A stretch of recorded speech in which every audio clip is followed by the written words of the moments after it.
Nicole Salvatore, Model United Nations. Thank you, Sir Chair. I reserve the right to yield the remainder of my time to Beller from New Jersey. That is your right, Delegate. Okay, first of all, I would like to say that it is absolutely ludicrous to say that because somebody is a burden on the prison system, we should put them to death. That would be saying that anybody who is convicted with cancer, who is convicted with AIDS, anybody who has an illness, a physical handicap, a mental handicap, should be sentenced to death.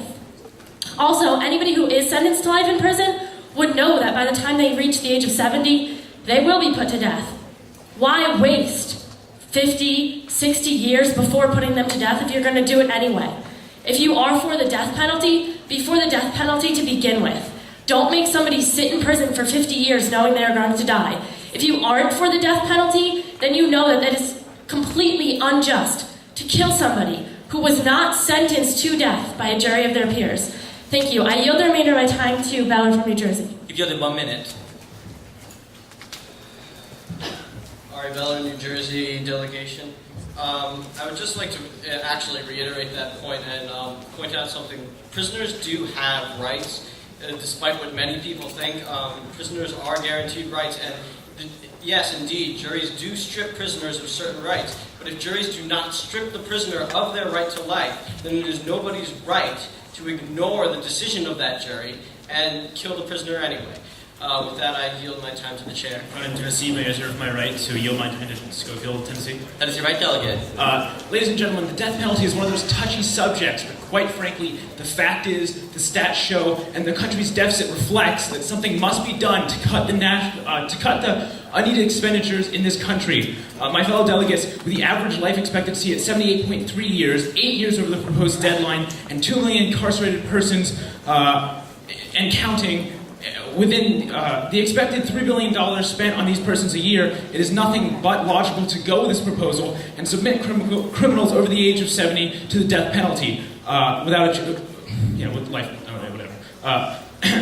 Among the positive aspects of passing this proposal are free space in these overcrowded prison systems, about 1,500 saved per person, going towards federal funding for other wonderful proposals, institutions, and legislations, and the national debt. Other benefits include final justice for convicted criminals and rerouting of government focus. I yield my time. Thank you, Delegate. You've yielded 55 seconds. Wade, Schofield, Tennessee. Ladies and gentlemen, a previous delegate mentioned that these prisoners were not sentenced to death in prison, but if they're sentenced to life in prison, aren't they going to die in prison? Aren't they going to die anyway? You know how difficult senile people are in prison? Really, they are a handful, let me tell you. Now, we're saving a lot of money by disposing of these criminals who have been sentenced to life in prison. We all have grandparents, right? Who loves their grandparents? I love my grandparents. But did y'all's grandparents commit a crime to deserve life in prison? How would you feel around, we usually think of old people as wise, right? But what about old people who aren't wise? There actually are those. I didn't think so until I read this proposal, but there are. And if they're going to die anyway, we might as well get rid of them now to save money. Therefore, I move passage and I yield my time. Thank you, Delegate. I reserve my right to yield my time to Gibson, Louisiana. That is your right, Delegate. I'm in total opposition of this bill. Hold on. I'm sure. I'm sorry. I'm in total opposition of this bill because it gives people that will potentially have life in prison, and they say, when I get to 70, I will die anyway. So it gives them nothing to live for, which will potentially increase crime committed in prisons. So it will increase assault amongst other inmates, and it will sometimes lead to misjudgment in trials against people that don't have the financial standing in court systems. And it has no price on human life if you are. They say we will save money if we eliminate them. There's no price on human life in my position. And in some cases, they will eliminate parole opportunities. They was like, well, we could just let them reach age 70 and not admit them to parole or give them to trials to people to have parole. And I yield my time to Gibson. You get 1 minute and 10 seconds. Thank you, Sir Chair. Joe Gibson, Louisiana delegation. A previous delegate asked us earlier during this debate to stay away from the death penalty debate. She's right.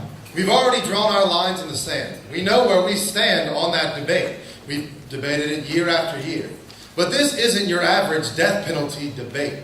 Right now, this proposal is asking us if we can extend the death penalty to include things such as triple offenders, Those include crimes that aren't necessarily vicious crimes. I don't necessarily want someone in there for tax fraudulence because they're over 70 and sentenced to life in prison for the millions or trillions of, the millions of dollars they may have diverted from funds or other things like that. Do they deserve to be put to death just because they're old? Ladies and gentlemen, I understand this is a very interesting proposal to debate, and I commend the author for such an original idea. However, I think that we cannot stand by and allow this proposal to be passed. Thank you, and I yield my time to the chair. Matthew Roberts, Tennessee. May I address the floor and yield any remaining time to Crawford of Tennessee? That is your right, delegate. A previous delegate mentioned that she compared these people in prison to handicapped people. And let me just reiterate that these people have committed crimes. Handicapped people were born or most likely could not help their handicap. These people have committed crimes and they had the option to do that. Second, a previous delegate mentioned that these people in prison would have nothing to live for if they were sentenced to death when they were 70. They do have nothing to live for to begin with. They're in prison for life without the chance of parole. Third, I would like to throw out some numbers at you. Every year in prison, these people cost $70,000 per person. Do you know what the cost is of the drugs for a lethal injection? $87. With that, I yield my time to Crawford of Tennessee. Thank you, delegate. You've yielded 55 seconds. Cameron Crawford, Tennessee. People, this may not sound like a normal activity to you, but I volunteer in the prison around my home. And let me tell you, old people in jail are vicious. Literally, these people spit on me as I walk past when I serve them meals. They are, like I said, they're vicious. They deserve to be in jail. The majority of them have committed heinous crimes. I live in a city with a lot of violent crime, and on more than a few occasions, I've seen an 85-year-old man beat up a 25-year-old. These people, they remain criminals, they remain violent, they remain bad people their whole lives. We should not be paying a ridiculous amount of money to keep them alive. I move passage and yield my time to the chair. Thank you. Thank you. Jordan Henry, Missouri delegation. I wish to reserve my right to extend debate. That is your right, delegate. I also wish to reserve my right to yield the remainder of my time to St. John, Oklahoma. You can only do one of those two actions, delegate. Oh, I'll extend debate. Is that right? I must say that any 85-year-old man who can beat up a 25-year-old guy probably would not require that much more health care than the 25-year-old guy. In fact, I bet after he got beat up, the 25-year-old guy would need quite a bit of health care. So I must say that the idea of saying just because you're old, you automatically should get put to death if you're a prisoner, that's still biased. They cannot help being old any more than a handicapped prisoner can help being handicapped. That's just the way it goes. And and it's not necessarily saying it could be some really, really big and bad crime, like murdering half a dozen people or whatever. It could be for just tax fraud or something like that. So I would like to close with this quote by everyone's favorite time-traveling superhero.